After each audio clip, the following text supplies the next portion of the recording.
Bonjour. Quand on arrive à Montréal, est-ce qu'il est plus judicieux de prendre du métro, d'acheter mon auto et de conduire ma propre auto? Quel choix est le meilleur à faire? Alors, je te partage ça dans cette vidéo, donc reste jusqu'à la fin pour ne pas manquer une partie de cette réponse-là. Ça sera juste après le générique.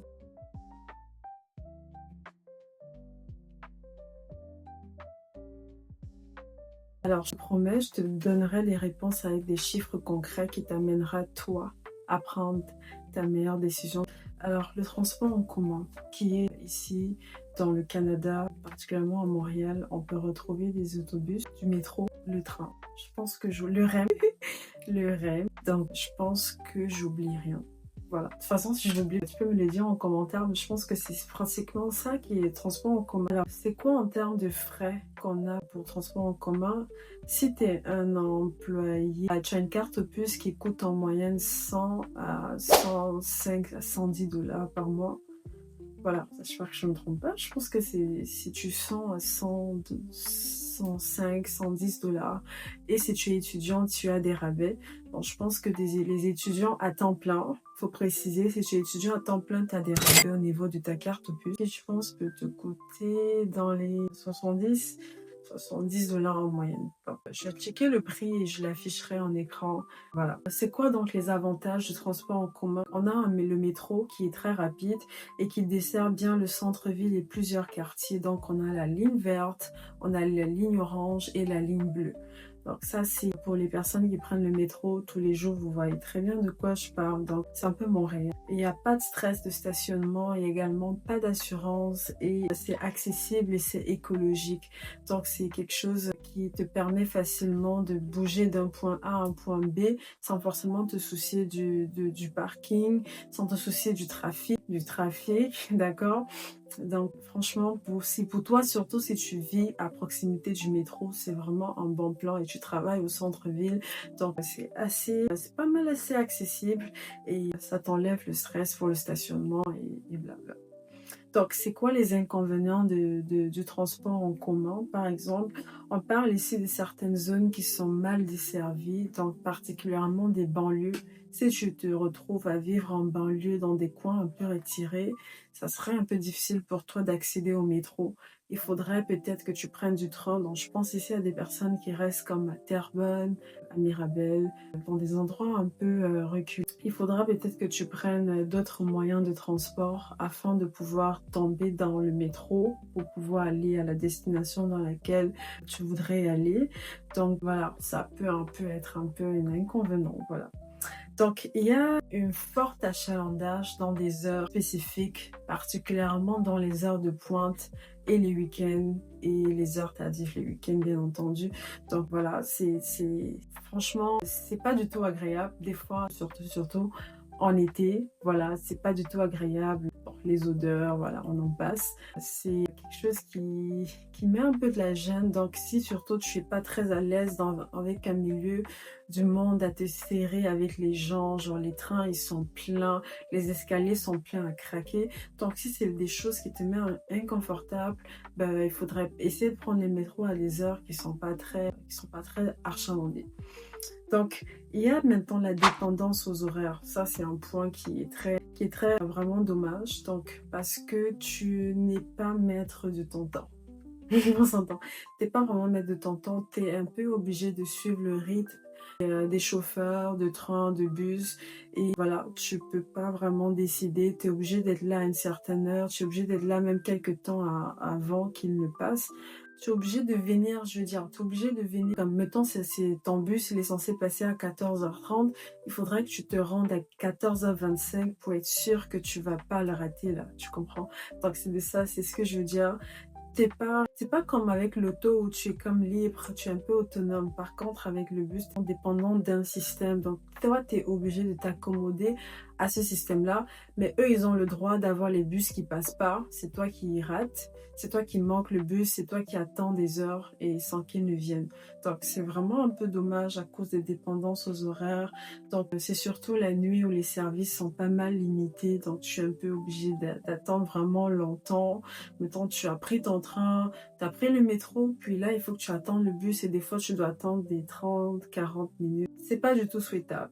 Voilà. Et même pour le point de l'achalandage aussi, des fois, tu as fini de travailler toute la journée, tu rentres, t'es fatigué et tu dois rester debout longtemps. Donc, l'option 2, là, on va parler de la voiture. Alors, le temps que tu dois acheter la voiture, admettons que peut-être seconde main à 20 000 dollars, enfin, entre genre 5 à 20 000 dollars. Voilà, si tu achètes une voiture qui a déjà été utilisée. Donc, il faut compter les assurances, donc environ 70 à 150 dollars par mois selon ton profil. Il y a également l'essence qui tu dois mettre dans ton auto par mois qui coûtera environ 100 à 200 dollars par mois selon ton trajet. On parle aussi du stationnement qui va te coûter en moyenne de 50 à 250 dollars par mois, voire peut-être plus si tu es plus dans la zone du centre-ville. On parle aussi maintenant de l'entretien de ton auto et les réparations que tu dois prévoir dans ton budget parce que tu utilises une voiture. Là, je t'ai un peu énuméré les frais qui exigent en fait le fait d'avoir une voiture.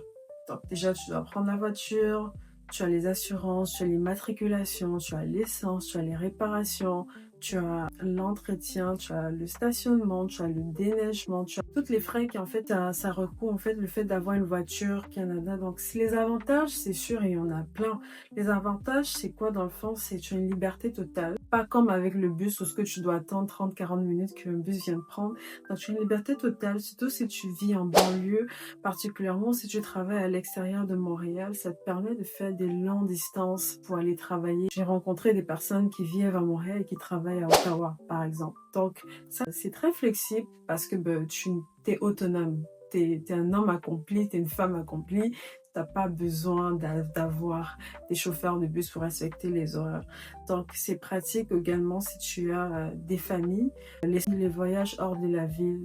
Et voilà, tu traînes juste avec ton monde, tu es à côté de ton monde, donc tu n'auras pas à supporter peut-être les odeurs des gens ou la non-salubrité du monde ou les déchets ou les... Voilà, tu n'auras pas à supporter tout ça. Tu es vraiment entouré de ton monde, donc c'est cool, c'est bien, on aime ça. Et en hiver également, tu n'as pas à attendre des heures à l'extérieur pour recevoir ton bus, donc c'est très pratique. Par contre, les inconvénients, ça coûte cher. Il faut avoir de l'argent pour avoir une voiture. Là, il faut avoir un bon budget. Il faut avoir vraiment un bon budget. Il ne faut pas prioriser la sécurité financière pour avoir une voiture, par exemple. Donc, ça coûte cher. Il faut se préparer à avoir un bon budget pour ça. Il faut noter également qu'il y a de l'embouteillage fréquent. C'est vrai qu'on ne dit pas embouteillage, je pense. Très souvent, on parle de... Il y a du trafic. Donc, il y a du trafic qui est fréquent à Montréal, particulièrement le matin et le soir, en après-midi, vers les fins heures de pointe, là, quand le monde y rentre du travail, quand le monde y part au travail. Donc, il y a vraiment beaucoup ce problème de trafic-là qu'il faudrait que tu anticipes lors de tes déplacements. Ça peut rendre un peu ça plate. Donc, il y a aussi maintenant le stress du stationnement. Des fois, c'est rare d'en trouver. Le stationnement, particulièrement au centre-ville, il y a également des personnes qui se plaignent que c'est cher. Voilà, que le stationnement, ils trouvent ça cher. C'est très important de faire attention au stationnement pour pas se poigner un ticket de contravention. Donc ça, c'est par contre un inconvénient qu'on peut retrouver avec le fait d'avoir un auto. Donc, il faut prendre en considération pour éviter les tickets de contravention. Donc, voir peut-être une communauté, location de voiture à l'heure ou la journée. Donc, ce que je pourrais donner comme conseil, c'est juste que si c'est que tu es étudiant et pour les étudiants et les personnes qui travaillent au centre-ville, mon avis serait de dire qu'un métro suffit largement. Donc, si admettons tu n'habites pas près du métro ou ce que tu dois prendre le bus, pour ne pas avoir à dépendre de l'horaire du bus, tu peux tout simplement prendre ton auto et tu le gares à une station de métro. Et surtout si ça a des parkings, voilà. Et au niveau de ce parking-là, tu peux prendre le métro puis tu vas au centre-ville. Voilà, très souvent. Les emplois au centre-ville sont pas mal proches des métros. Et également, l'école également, très souvent, à une station métro qui se retrouve à l'école. Donc, de mon expérience, station métro se retrouve pas mal à l'école ou à l'intérieur de l'école même ou à quelques pas de l'école.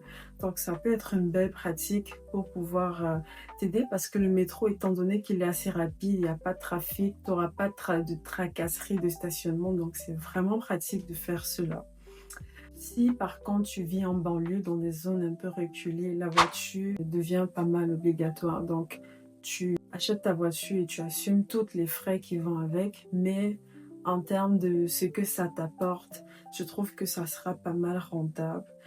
Mais par contre, pour les nouveaux arrivants, mon conseil ici serait de dire de commencer par le métro, puis voir si la voiture est vraiment nécessaire après quelques mois. Donc, en commençant par le métro également te permet aussi de t'adapter dans le système, de comprendre même comment fonctionne le métro, les différentes lignes, de t'intégrer plus et au fur et à mesure, tu pourras faire ton permis, refaire l'équivalent de ton permis et voir comment avoir le meilleur permis qui correspond à ton profil.